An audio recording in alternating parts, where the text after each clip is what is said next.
당신 밥 먹어. 그게 아내가 내게 한 마지막 말이었습니다.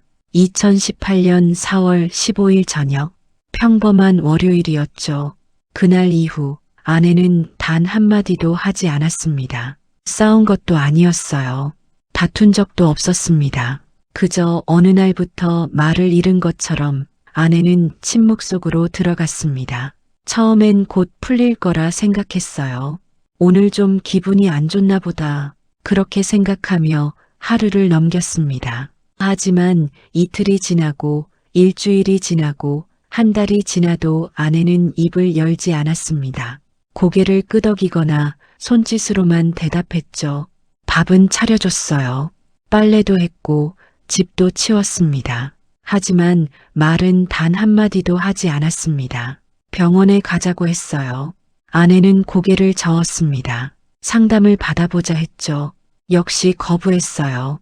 무슨 일이 있냐고, 내가 잘못한 게 있냐고 물었지만 아내는 그저 슬픈 눈으로 저를 바라만 볼 뿐이었습니다. 1년이 지났습니다. 2년이 지났습니다. 저는 점점 지쳐갔어요. 집안은 무덤처럼 조용했습니다. 텔레비전 소리만 덩그러니 울릴 뿐 사람의 목소리는 사라진 공간이었죠. 친구들이 물었습니다. 요즘 집에서 어때?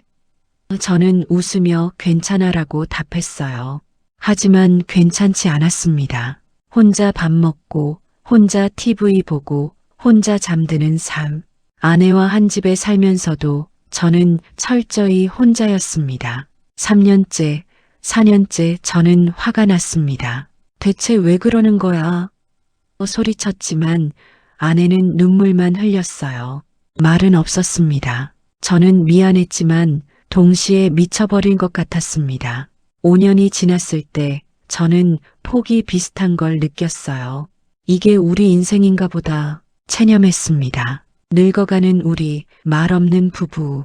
남들이 보기엔 평범해 보이겠지만 그 안은 텅 비어 있었죠. 그리고 6년째 되던 해봄날, 더는 버틸 수 없었습니다. 우리 이혼합시다. 아내는 고개를 들었어요. 놀란 표정이었지만 역시 말은 없었습니다. 그저 천천히 고개를 끄덕였을 뿐이죠.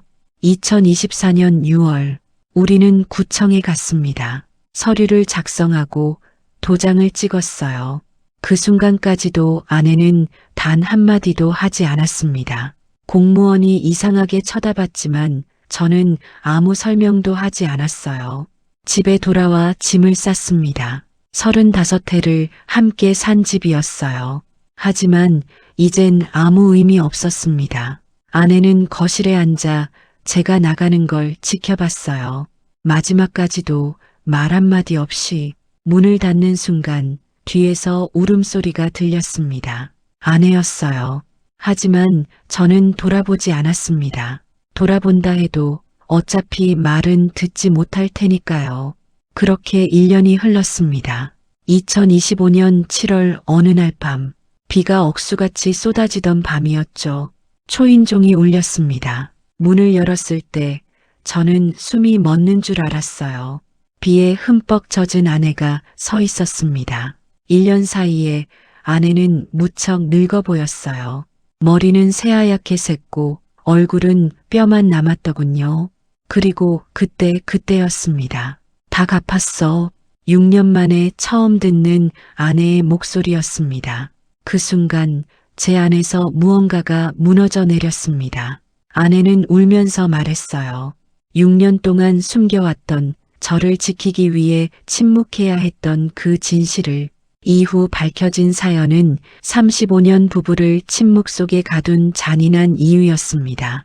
여보, 저녁 먹어요. 응, 알았어. 2018년 4월 14일 토요일 저녁이었습니다. 평범한 주말이었죠. 우리 부부는 거실에 앉아 예능 프로를 보며 웃었어요. 결혼한 지 34해. 자식들은 다 출가했고 이제 우리 둘만 남았습니다. 내일 교회 갈 거지? 당연하지. 점심은 밖에서 먹을까? 좋아요. 오랜만에 우리 둘이. 아내는 밝게 웃었어요. 61살 머리에 흰머리가 조금 섞였지만 여전히 예쁜 사람이었습니다. 저는 65, 정년 퇴직한 지 3년째였죠. 그날 밤 우리는 평소처럼 잠들었습니다. 그게 마지막 평범한 밤이었어요. 다음 날 아침, 일요일, 여보, 일어나요. 교회 가야지. 아내가 저를 깨웠습니다.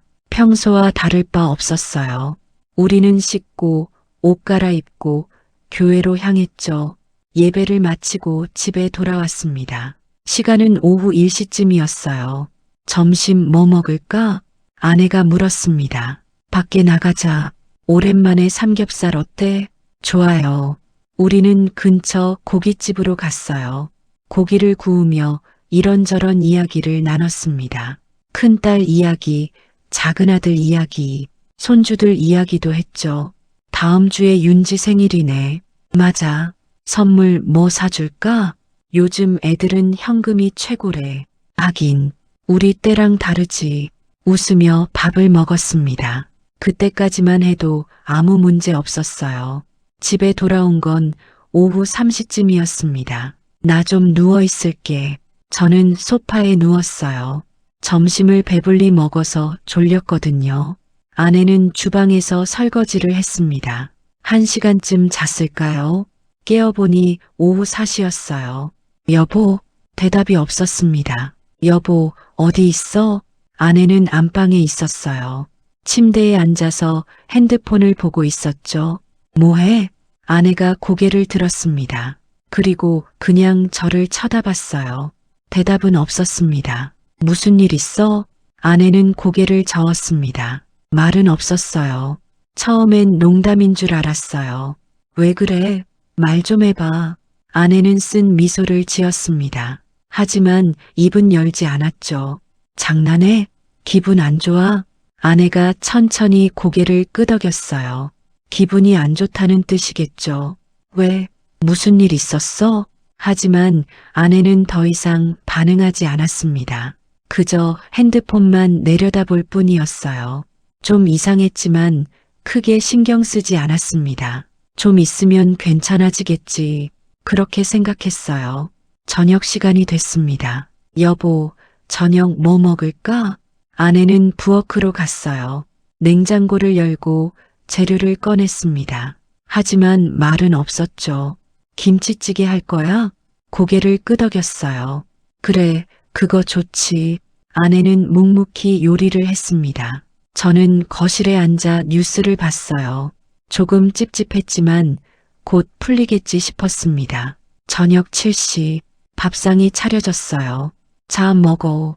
아내가 그릇을 놓았습니다. 그리고 앉았죠. 맛있겠다. 잘 먹겠습니다. 저는 숟가락을 들었어요. 아내도 밥을 먹기 시작했습니다. 여보, 아내가 저를 봤어요. 아까 왜 그랬어? 기분 풀렸어? 아내는 잠시 저를 쳐다보더니 천천히 고개를 저었습니다. 아직도 기분이 안 좋다는 뜻이었죠. 무슨 일인데? 말 좀 해봐. 내가 뭘 잘못했어? 아내는 입술을 깨물었어요.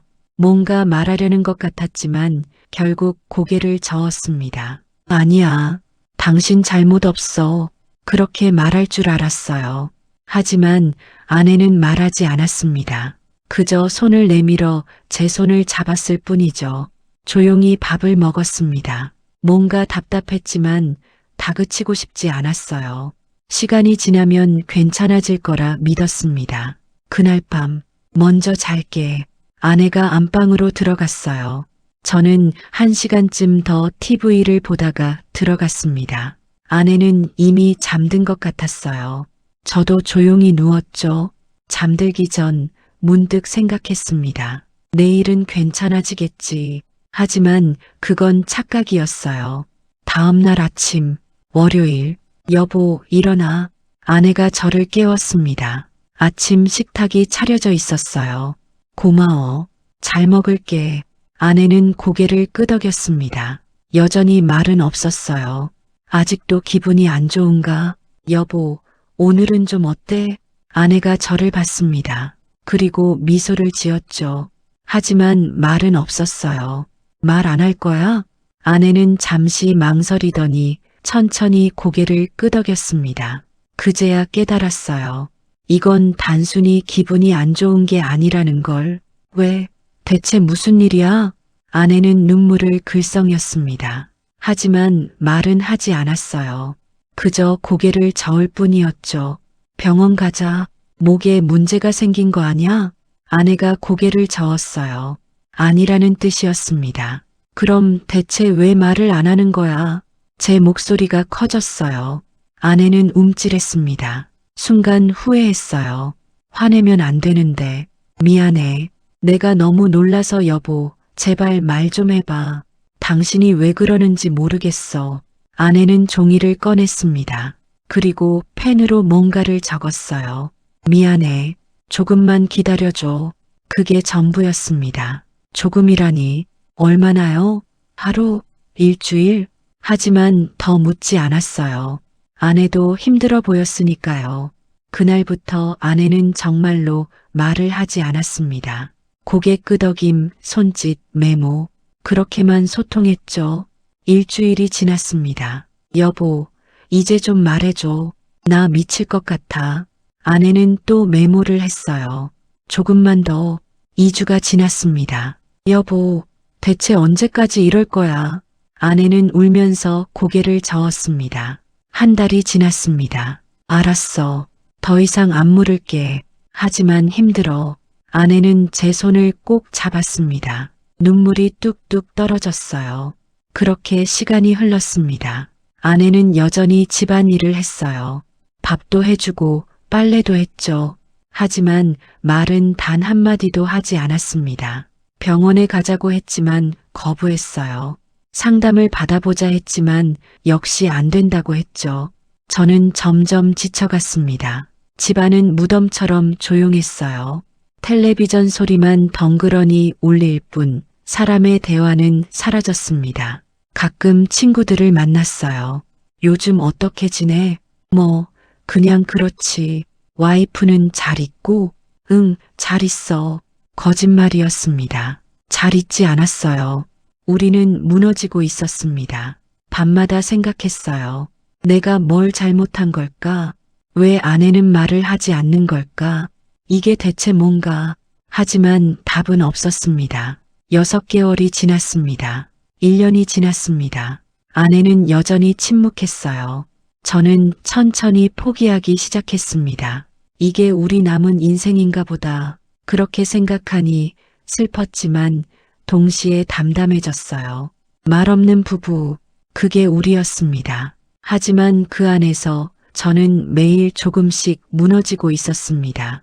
2019년 봄, 아내가 말을 하지 않은 지 1년이 지났습니다. 처음엔 분명 풀릴 거라 믿었어요.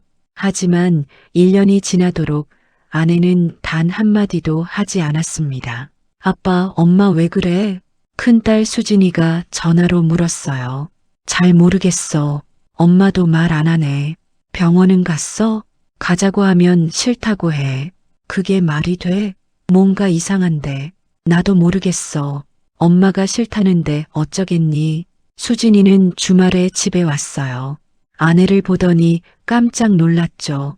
엄마 많이 야윈 거 아니야? 아내는 쓴 미소를 지으며 고개를 저었습니다. 엄마 무슨 일 있어? 아빠한테 말 못할 일이면 나한테라도 말해. 하지만 아내는 역시 말하지 않았어요. 종이에 이렇게만 적었죠. 괜찮아. 걱정 마. 괜찮긴 뭐가 괜찮아. 1년째 말을 안 한다며? 이게 정상이야? 수진이가 울었어요. 하지만 아내는 끝까지 입을 열지 않았습니다. 작은 아들 민수도 왔어요. 엄마, 제발 말 좀 해봐. 우리 뭐가 잘못된 거야? 아내는 민수의 손을 잡고 눈물만 흘렸습니다. 자식들은 화가 났어요. 저한테도 따졌죠. 아빠가 엄마한테 뭐 했어? 나도 모른다니까. 거짓말. 이유 없이 이럴 리 없잖아. 나도 알고 싶어. 대체 왜 그러는지. 가족이 흔들렸습니다. 자식들은 제가 아내한테 잘못했다고 믿었어요. 아내는 아무 해명도 하지 않았고 저는 억울했습니다. 아빠, 엄마 이혼하는 거 어때? 민수가 진지하게 물었어요. 뭐라고? 이렇게 사느니 차라리 떨어지는 게 나을 것 같아. 야, 그게 무슨 소리야? 그럼 아빠는 이렇게 사는 게 행복해? 저는 대답하지 못했습니다. 행복하지 않았으니까요. 2020년 코로나가 터졌습니다. 집안에 갇혀 지냈어요. 아내와 단둘이 말없이 미칠 것 같았습니다. 하루 종일 같은 공간에 있는데 대화가 없었어요. 텔레비전만 틀어놓고 밥만 먹고 잠만 잤죠. 여보, 가끔 말을 걸었어요. 오늘 날씨 좋네. 아내는 고개를 끄덕였습니다. 저녁엔 뭐 먹을까? 아내가 메모를 했어요. 된장찌개. 그래, 좋아. 그게 우리 대화의 전부였습니다. 밤마다 술을 마셨어요. 혼자서 거실에 앉아. 이게 인생인가? 68. 은퇴하고 자식 다 키우고 이제 아내랑 여생을 편히 살 나이. 하지만 저는 혼자였어요. 아내와 함께 있지만 철저히 혼자였습니다. 2021년 아내가 말을 하지 않은 지 3년째. 더 이상 이유를 묻지 않았어요. 물어봐야 대답이 없으니까요. 그냥 체념했습니다. 이게 우리 운명인가 보다. 친구들이 물었어요. 집에서 재밌게 지내냐? 응, 그냥 저냥. 와이프랑 싸우진 않고? 싸울 일이 없지. 거짓말이었습니다. 싸우지 않는 게 아니라 싸울 수도 없었던 거죠. 말이 없으니까. 어느 날 밤 아내가 제 방에 들어왔어요. 평소엔 따로 잤거든요. 저는 작은 방에서, 아내는 안방에서. 왜? 아내는 제 침대 옆에 앉았습니다. 그리고 제 손을 잡았어요. 무슨 일이야? 아내는 울고 있었습니다. 소리 없이 눈물만 주르륵 흘리며. 여보, 저도 모르게 눈물이 났어요. 미안해. 내가 뭘 잘못했는지 모르겠어. 제발 말 좀 해줘. 아내는 고개를 저었습니다. 그리고 제 손을 더 세게 잡았죠. 우리는 그렇게 한참을 앉아 있었습니다. 말없이 울면서 그날 밤 잠들기 전에 생각했어요. 이혼해야 하나. 2022년 4년째 저는 점점 늙어갔어요. 머리는 다 새었고 허리도 아팠습니다. 아내도 많이 늙었어요. 주름이 깊어지고 몸이 약해졌죠. 말은 여전히 없었습니다. 어느 날 수진이가 왔어요. 아빠, 이제 그만해. 뭘? 이혼해. 이렇게 사는 거 아빠도 힘들잖아. 엄마도 아빠도 불행해 보여. 차라리 떨어지는 게 나아. 맞는 말이었어요. 우리는 불행했습니다. 하지만 이혼이라니. 35해를 함께 산 사람인데 좀 더 생각해 볼게. 아빠, 제발. 아빠 인생도 소중해. 수진이가 울었어요. 밤에 아내에게 말했습니다. 여보, 아내가 고개를 들었어요. 우리 이혼하는 게 나을까? 아내의 표정이 굳었습니다. 나도 힘들어. 솔직히 아내는 눈물을 흘렸어요. 미안해. 하지만 이렇게 사는 건 너무 힘들어. 아내가 천천히 고개를 끄덕였습니다. 그렇게 우리는 이혼을 결정했어요. 2023년 5년째 이혼 준비를 했습니다. 재산을 나누고 서류를 정리했죠. 자식들도 동의했어요. 잘 결정하신 것 같아요. 아빠, 이제 편하게 사세요. 편하게. 그게 가능할까요? 2024년 4월 아내가 말을 하지 않은 지 정확히 6년째 되던 날, 우리는 구청에 갔습니다. 이혼 신고하러 오셨어요? 네. 공무원이 서류를 확인했어요. 부인분은 동의하시나요? 아내가 고개를 끄덕였습니다. 공무원이 이상한 표정을 지었어요. 당연하죠. 말 한마디 없는 사람이니까 말씀을 안 하시는 건가요? 내 사정이 있어서요. 아, 네. 서류에 도장을 찍었습니다. 아내도 도장을 찍었어요. 그렇게 35해 결혼 생활이 끝났습니다. 구청을 나서는데 다리가 후들거렸어요. 아내는 옆에 서서 하늘을 올려다보고 있었습니다. 잘 살아. 아내가 고개를 끄덕였어요. 건강해. 아내가 또 끄덕였습니다. 미안해. 아내는 울었어요. 소리 없이 눈물만. 저도 울었습니다. 나도 미안해. 그렇게 우리는 헤어졌습니다. 집에 돌아와 짐을 쌌어요. 많지 않았습니다. 옷 몇 벌, 책 몇 권. 아내는 거실에 앉아 저를 지켜봤어요. 짐을 다 싸고 문을 열었습니다. 뒤를 돌아봤어요. 아내가 울고 있었습니다. 안녕. 아내가 손을 흔들었어요.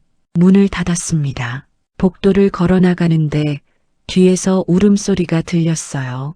크게 억눌렀던 울음이 터져 나오는 소리. 발걸음이 멈췄습니다. 돌아가야 하나? 하지만 돌아가지 않았어요. 돌아간다 해도 말을 듣지 못할 테니까 엘리베이터를 탔습니다. 1층으로 내려갔죠. 밖으로 나왔어요.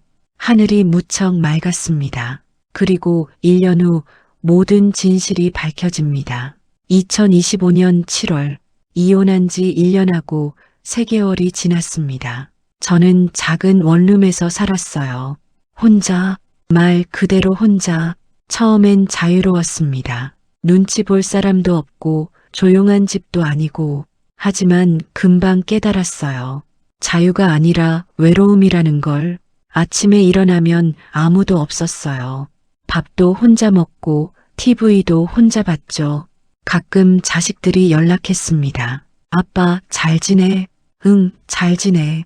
밥은 잘 먹어? 먹지, 걱정 마. 거짓말이었어요. 제대로 먹지 않았습니다. 귀찮았거든요. 김밥 하나 사다가 먹거나 라면 끓여 먹거나. 살이 빠졌어요. 거울을 보면 초췌한 노인이 보였습니다. 밤마다 술을 마셨어요. 혼자서 원룸 바닥에 앉아서. 이게 내가 원한 삶이었나? 아니었습니다. 자유롭고 싶었던 게 아니에요. 그저 너무 힘들어서 도망친 것뿐이었죠. 아내 생각이 났습니다. 잘 지내고 있을까? 아직도 말을 안 할까? 대체 왜 그랬던 걸까? 궁금했지만 연락하지 않았어요. 이혼한 사이인데 무슨 연락을 하겠어요. 어느 날 수진이가 전화했어요. 아빠 엄마 봤어? 아니, 왜? 엄마가 많이 안 좋아 보이더라. 그래, 살도 많이 빠지고 얼굴도 창백하고 걱정돼.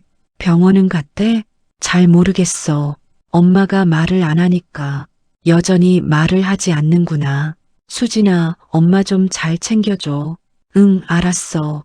전화를 끊고 나니 마음이 무거웠어요. 아내가 아프면 어쩌죠? 하지만 제가 할 수 있는 건 없었습니다. 2025년 7월 15일, 비가 오는 밤이었어요. 장마철이라 하루 종일 비가 내렸죠. 억수같이 저는 원룸에 누워 천장을 보고 있었습니다. 잠이 안 왔어요. 요즘 자꾸 그랬습니다. 밤이면 잠을 못 이뤘죠. 11시쯤이었을 거예요. 초인종이 울렸습니다. 이 시간에 누구지? 일어나서 문을 열었어요. 그 순간 숨이 멎었습니다. 비에 흠뻑 젖은 아내가 서 있었어요. 여보, 아내는 마른 몸으로 서 있었습니다. 우산도 없이 비를 그대로 맞으면서 1년 사이에 아내는 무척 늙어 보였어요. 머리는 거의 새하얗고 얼굴엔 뼈만 남았더군요. 들어와, 어서. 아내를 안으로 들였습니다. 온몸이 차가웠어요. 왜 우산도 안 쓰고 왔어? 미친 거 아냐? 아내는 그저 저를 바라봤습니다. 말이 없었어요. 역시 아직도 말을 안 하는구나. 옷부터 갈아입어. 감기 걸리겠어. 제 옷을 꺼내줬어요. 아내는 화장실에 들어가 옷을 갈아입었습니다. 저는 수건을 준비했죠. 아내가 나왔어요. 제 큰 티셔츠를 입은 모습이 너무 작아 보였습니다. 앉아. 머리 말려줄게. 아내가 의자에 앉았어요. 저는 수건으로 아내 머리를 말렸습니다. 한참을 말리는데 아무 말이 없었어요. 왜 왔어? 대답 없었습니다. 무슨 일 있어? 역시 침묵. 말 안 할 거야? 아내가 고개를 끄덕였어요. 할 말이 있다는 건가? 아내는 가방에서 종이 몇 장을 꺼냈습니다. 서류였어요. 이게 뭔데? 아내가 제게 건넸어요. 서류를 펼쳤습니다. 대출 완납 증명서. 이게 또 다른 서류. 채무 변제 완료 확인서. 여보, 이게 대체.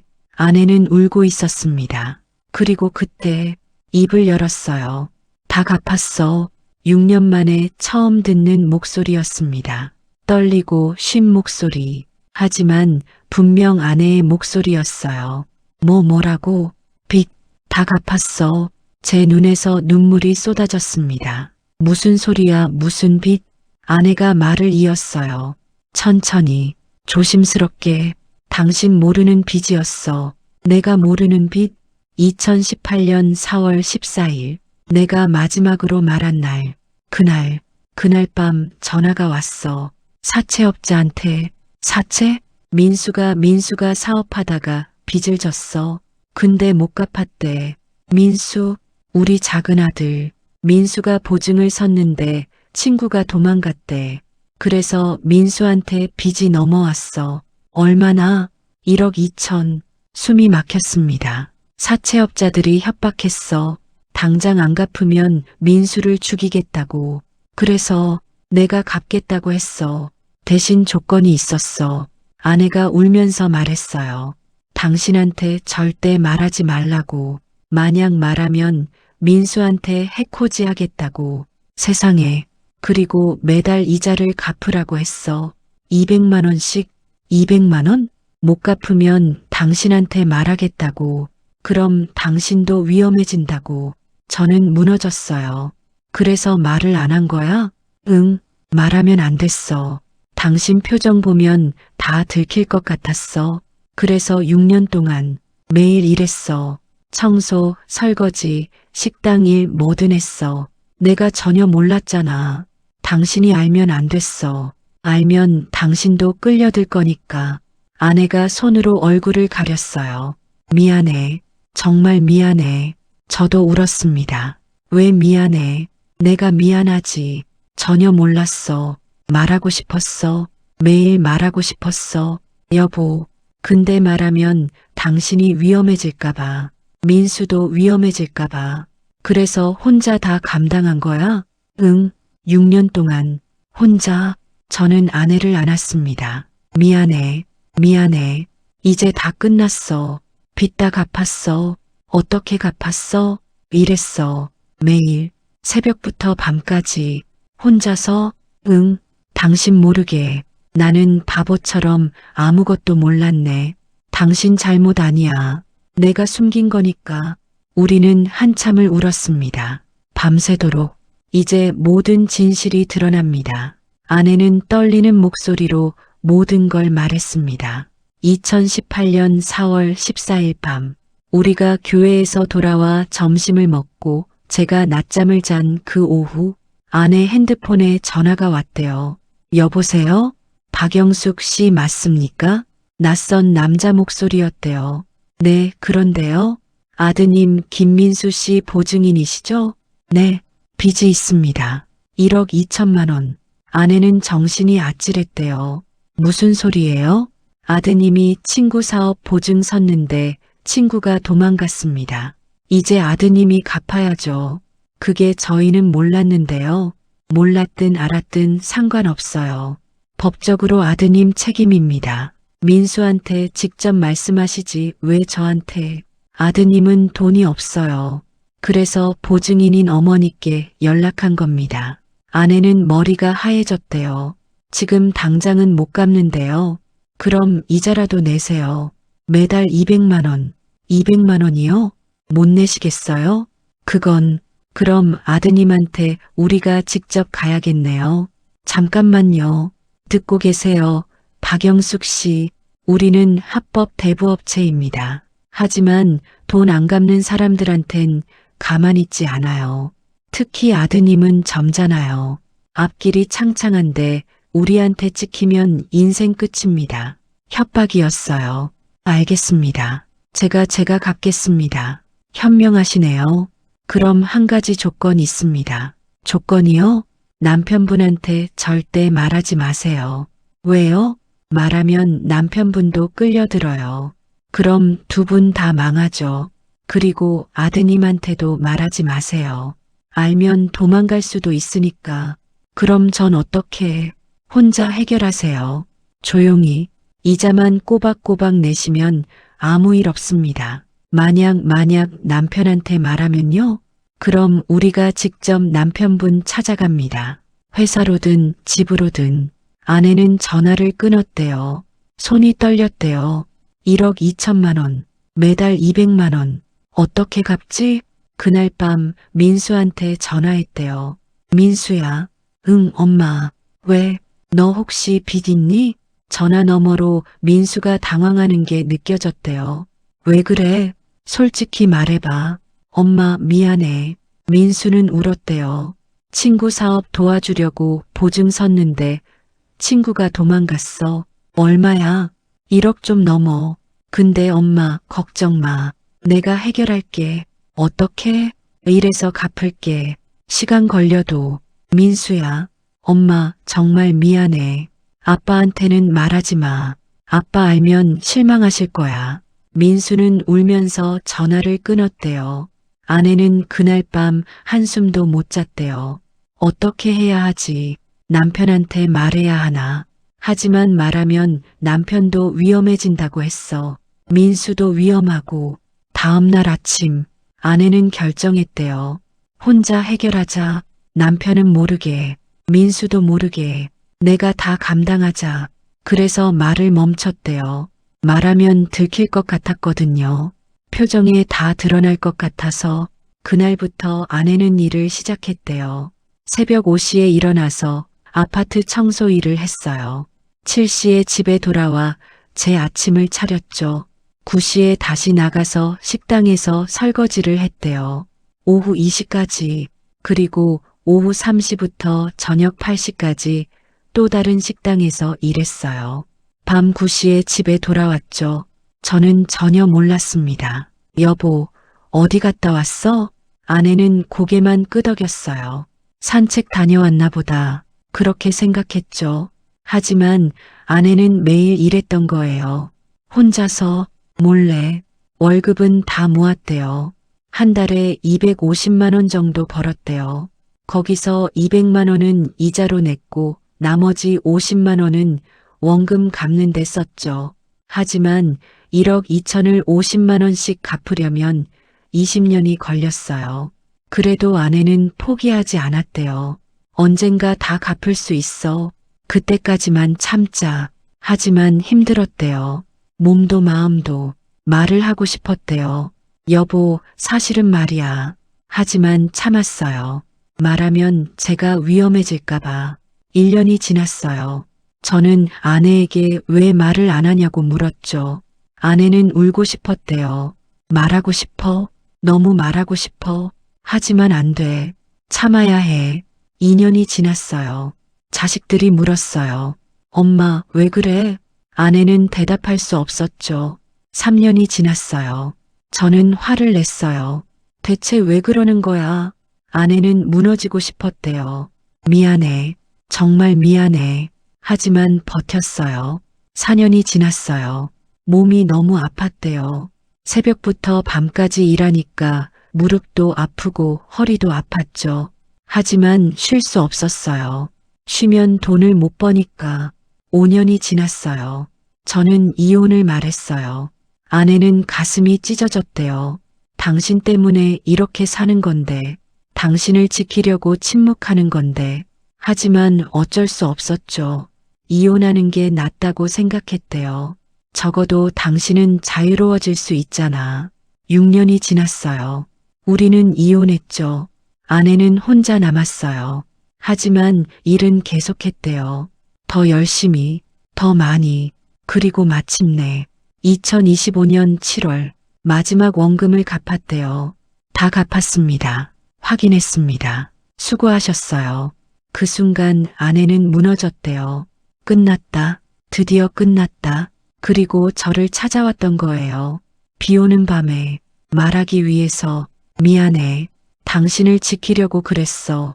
아내의 이야기를 다 듣고 나서 저는 한참을 말을 못했어요. 그저 아내를 안고 울었습니다. 미안해, 미안해. 괜찮아. 이제 다 끝났어. 미안해. 전혀 몰랐어. 나 때문에 당신이. 당신 잘못 아니야. 내가 더 신경 썼어야 하는데. 알았으면 당신도 힘들었을 거야. 우리는 밤새 울었습니다. 그리고 이야기했어요. 6년 동안 하지 못한 이야기를. 정말 힘들었겠다. 응. 근데 버틸 수 있었어. 어떻게? 당신 생각하면서 아내는 미소 지었어요. 당신이 평온하게 사는 모습 보면서 위로받았어. 나는 평온하지 않았어. 미칠 것 같았다고. 그래도 당신은 안전했잖아. 여보, 그게 중요했어. 당신이 다치지 않는 게. 저는 아내 손을 꼭 잡았어요. 이제 어떡하지? 뭐가? 우리. 아내가 웃었어요. 다시 시작하면 안 돼? 할 수 있을까? 모르겠어. 근데 해보고 싶어. 저도 웃었습니다. 나도. 다음 날 아침 6년 만에 아내와 함께 밥을 먹었어요. 대화하면서 이거 맛있네. 그치? 오랜만에 제대로 만들었어. 목소리 들으니까 좋다. 나도. 앞으로 매일 말해줘. 뭐든. 응, 약속할게. 우리는 자식들을 불렀어요. 수진이와 민수, 무슨 일이에요? 아내가 모든 걸 말했습니다. 6년 동안의 진실을. 자식들은 울었어요. 엄마 미안해요. 민수가 무릎 꿇었어요. 다 제 잘못이에요. 제가 엄마를. 아니야. 내 잘못 아니야. 엄마가 그렇게 고생하신 줄 몰랐어요. 괜찮아. 다 끝났어. 수진이도 울었어요. 엄마, 저희가 오해했어요. 아빠 잘못인 줄 알았어요. 괜찮아. 이해해. 정말 죄송해요. 됐어. 이제 다 지나갔어. 가족이 모여 울었습니다. 하지만 이젠 슬픈 눈물이 아니었어요. 다시 만난 기쁨의 눈물이었죠. 일주일 후 저는 아내에게 청혼했어요. 다시 결혼해 줄래? 우리 이미 결혼했잖아. 이혼했어. 그럼 다시 하면 되지. 그래 줄래? 당연하지. 우리는 다시 구청에 갔습니다. 1년 전 이혼 신고했던 그곳. 결혼 신고하러 오셨어요? 네. 부인분 동의하시죠? 아내가 웃으며 말했어요. 네, 동의합니다. 공무원이 깜짝 놀랐어요. 전에 오셨던 분들 아니세요? 맞아요. 이혼하셨다가 다시? 네, 다시 시작하려고요. 공무원이 웃었어요. 축하드립니다. 도장을 찍었습니다. 이번엔 기쁜 마음으로 집으로 돌아왔어요. 아내와 함께 이제 뭐 할까? 밥 먹을까? 좋지. 함께 요리했어요. 6년 만에 대화하면서 양파 좀 썰어줘. 알았어. 그렇게 크게 자르면 어떡해. 미안, 오랜만이라. 웃으며 밥을 먹었습니다. 맛있다. 그래, 응. 오랜만에 제대로 된 밥 같아. 나도 오랜만에 행복하게 밥 먹는 것 같아. 앞으로 매일 이렇게 먹자. 응. 밤에 나란히 누웠어요. 6년 만에. 잘 자. 응, 잘 자. 여보. 응, 사랑해. 아내가 눈물을 흘렸어요. 나도 사랑해. 많이. 앞으로 절대 비밀 만들지 말자. 응, 약속해. 힘들면 말해. 당신도. 그래. 우리는 손을 잡고 잠들었습니다. 6년 동안 잃었던 시간. 다시 찾은 건 아니에요. 하지만 이제 새로 시작할 수 있었어요. 남은 인생. 함께 말하면서 어느 날 산책을 하다가 아내가 말했어요. 당신 알아? 뭐? 내가 침묵했던 6년. 응, 후회 안 해. 왜? 당신 지켰으니까. 당신이 무너지는 것보단 내가 침묵하는 게 나았어. 여보, 물론 힘들었어. 너무 힘들었어. 알아. 근데 다시 돌아가도 똑같이 할 것 같아. 하지 마. 제발. 아내가 웃었어요. 이젠 안 그래도 돼. 빚도 없고 비밀도 없으니까. 다행이야. 응, 정말 다행이야. 우리는 공원 벤치에 앉았어요. 노을이 졌습니다. 예쁘다. 그러게. 여보. 응, 남은 인생 행복하게 살자. 그래. 꼭 그렇게 하자. 매일 말하고 매일 웃고 함께. 응, 함께. 해가 지고 밤이 왔어요. 집으로 돌아가는 길. 아내가 제 손을 잡았습니다. 따뜻했어요. 살아있다는 느낌, 함께라는 느낌, 이제 괜찮을 거야. 그렇게 생각했어요. 그리고 정말로 괜찮았습니다.